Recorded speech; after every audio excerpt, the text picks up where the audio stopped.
சித்தர்களும் வந்து அவங்க பிறந்த நட்சத்திரம்லாம் இருக்குது. இல்லாமலாம் இல்ல. ஆனா என்னன்னு பார்த்தீங்கன்னா, அவங்க அவங்க பிறந்ததுக்கான கால பதிவேடுன்றது நம்மகிட்ட தெளிவா கிடையாது. ஓகே. ம். ஓகேங்களா? 2வது டைம் டிராவல்ன்ற கான்செப்ட்க்குள்ள அவங்க வந்து போறாங்க. ம். ம். அதுக்கு ஒரு பெஸ்ட் எக்ஸாம்பிள் நான் சொல்லணும் அப்டின்னா, மகாபாரத காலத்திலேயே அகத்தியர் இருந்திருப்பாரு. ம். ராமாயண காலத்திலேயே அகத்தியர் இருந்திருப்பாரு. ஓ! ஓகே. ஓகேங்களா? ம். 18 சித்தர்கள்ல ஒருத்தர் தான் ஆமா. ம். அகத்தீசர் இல்லையா? ம்.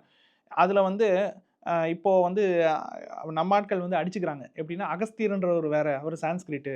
அகத்தியர்ன்றது ஒரு அகத்தியர். வேற, அந்த ஆ. அகத்தியர் வேற, இந்த ம். அகத்தியர் வேற. ம். நான் என்ன கேட்கிறேன்னா, இப்போ வந்து வாராகின்னு ஒரு பேர் இருக்குமா. ம். ம். ஓகே. இப்போ ஒருத்தவங்க வாராகி அம்மன வழிபடுறாங்க. அவங்களோட டிவோட்டியா இருக்கிறாங்க ம். அப்படின்னு வச்சுக்கோங்க. அவங்களுக்கு பிறக்கக்கூடிய மகளுக்கு வாராகி தேவின்னு பேர் வைக்கிறாங்க. அது தப்பு கிடையாது. இப்போ அந்த வாராகி தேவி என்ற பெயர் கொண்டு பிறந்த அந்த பெண் ஒரிஜினல் வாராகி ஆவாங்களா? அதே மாரி தான். பழங்காலத்துல எழுதின நூல்கள் என்ன பண்ணியிருப்பாங்கன்னா, தான் எழுதுனது தன்னுடைய இயற்பெயர் வச்சு எழுதியிருக்க மாட்டாங்க.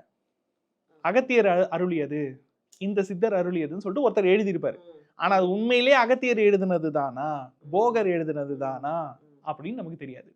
இப்ப ஓகே. போகர் 7000ன்னு ஒரு நூல் நூல் இருக்கு. அது வந்து பிரதி நெறைய வந்திருக்கு. ம். எ அது உண்மையான்றது நமக்கு எப்ப தெரியும்? ஒரிஜினலா ஃபர்ஸ்ட் போகர் கைப்பட எழுதுனது இருக்கு ம். பாருங்க. அது ம். கிடைச்சா தான் நமக்கு தெரியும். கரெக்ட். ம். அத வந்து ஆய்வுக்கு உட்படுத்தி, அது எவ்வளோ காலம் பழசு அப்படின்றத வச்சு தான், இவங்க இவ்வளோ காலத்துக்கு முன்னாடி வாழ்ந்திருக்காங்கன்றத நம்மளால எடுக்க முடியும்.